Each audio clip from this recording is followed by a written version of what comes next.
Selanjutnya kita akan mengetahui lebih dalam apa saja yang menjadi penggerak bursa saham di hari ini. Ya Syafina, kalau kita lihat tampaknya IHSG ini belum bergairah begitu pergerakannya, bahkan hari ini hampir 2%.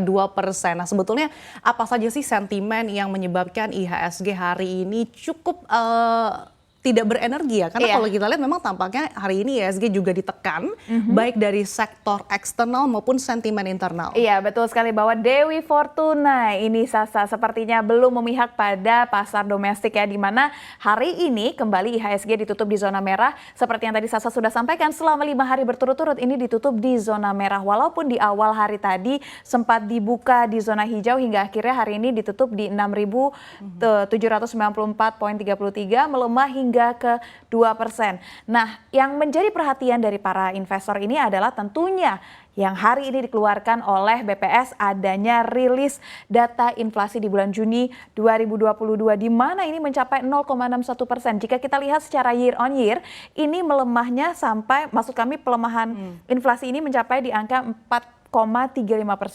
Jika dibandingkan dengan bulan Mei 2022 ini di angka 3,55%. Belum lagi inflasi negara-negara tetangga yang juga cukup tinggi dan hingga akhirnya badai inflasi ini juga hadir di Indonesia.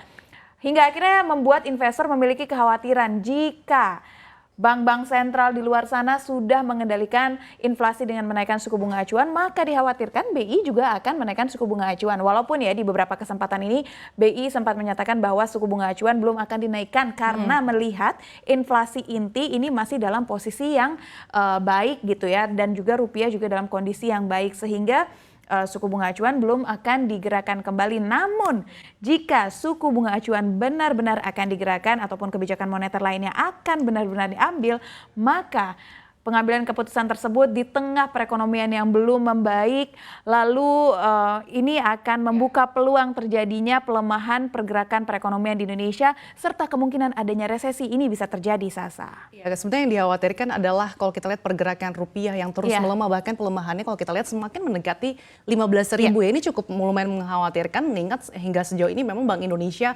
belum mengikuti sejumlah negara yang sudah menaikkan suku bunga acuan gitu. Sebenarnya seperti apa sih Anda melihat pergerakan rupiah hingga saat ini dibandingkan dengan negara tetangga kita? Oke, betul. Jika kita melihat di semester 1 di tahun 2022 dari bulan Januari sampai dengan bulan Juni, ini rupiah ini terhitung sebagai mata uang dengan kondisi yang salah satu yang paling baik lah, jika dibandingkan dengan mata uang yang ada di Asia Pasifik lainnya. Walaupun berada di posisi kedua ya setelah Singapura. Namun jika kita lihat dari awal tahun sampai dengan Juni 2022, ini pelemahannya hampir 5%. Nah, pergerakan rupiah ini tentunya menjadi perhatian dari para investor ya, karena jika lagi-lagi rupiah goyah maka ada kemungkinan suku bunga acuan juga bisa digerakkan. Iya, kalau misalkan kita lihat memang pada hari ini juga yang menjadi perhatian investor ada terkait dengan inflasi ya, Syafia, yang bahkan ini sudah mencapai 4% atau tertinggi dalam 5 tahun terakhir. Tentunya ini juga akan menjadi pertimbangan begitu ya bagi Bank Indonesia, karena sebelumnya Bank Indonesia mengatakan kalau misalkan inflasi inti ini akan naik, kemungkinan ini Bank Indonesia akan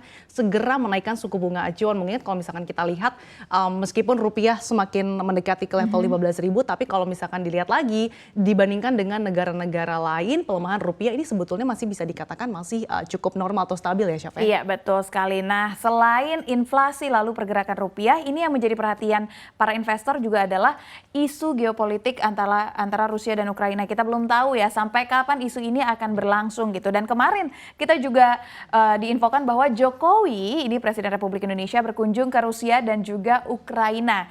Jokowi di sini berperan sebagai juru damai untuk mendamaikan antara Rusia dan Ukraina. Kita lihat sendiri Rusia dan Ukraina ini merupakan salah satu negara ataupun beberapa negara yang juga menjadi negara-negara yang mengirimkan barang-barang pentingnya, komoditasnya, energinya. Kita tahu Rusia ini penghasil energi, gas alam, lalu juga Ukraina ini di Kiev ini merupakan pabrik dari bahan baku chip semikonduktor. Jika konflik ini berlangsung berlarut-larut, maka ini akan menghantui rantai pasok dunia, Sasa, gitu.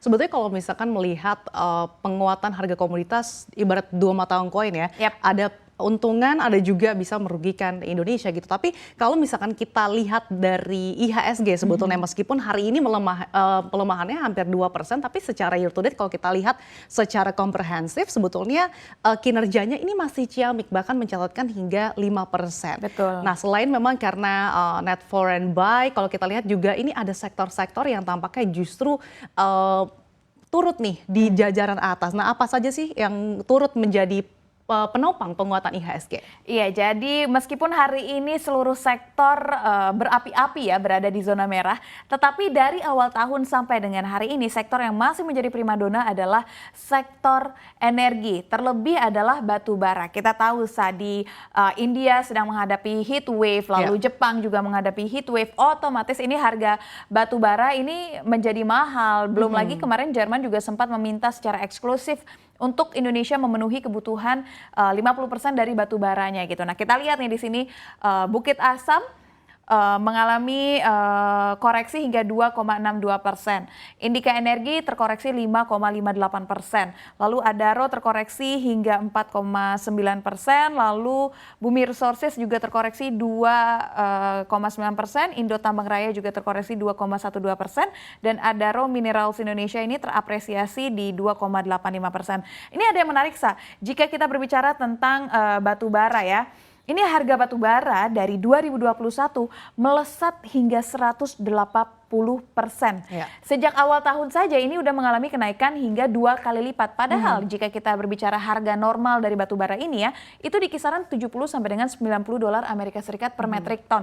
Namun hari ini harganya bisa mencapai 385 dolar Amerika Serikat per metrik ton. Bayangkan seberapa cuan nih para pemilik saham di emiten-emiten batu bara ini. Ya, tentunya kenaikan harga batu bara yang melesat hingga 180% secara year to date ini menjadi berkah ya bagi Indonesia, tidak hanya bagi PNBP tapi juga bagi kinerja keuangan saham-saham batu bara. Tapi yang patut dicatat adalah mau sampai kapan sih kita bergantung pada komoditas? Yang jelas tentunya beberapa pihak mengatakan, analis juga mengatakan, ekonom mengatakan kalau misalkan Indonesia ini patut melakukan hilirisasi segera dan tidak lagi bergantung pada komoditas. Iya, dan kita juga perlu mendoakan ya semoga upaya Pak Jokowi ke Rusia dan Ukraina sebagai juru damai tidak sia-sia sehingga rantai pasokan dunia bisa kembali normal. Semangat Pak Jokowi.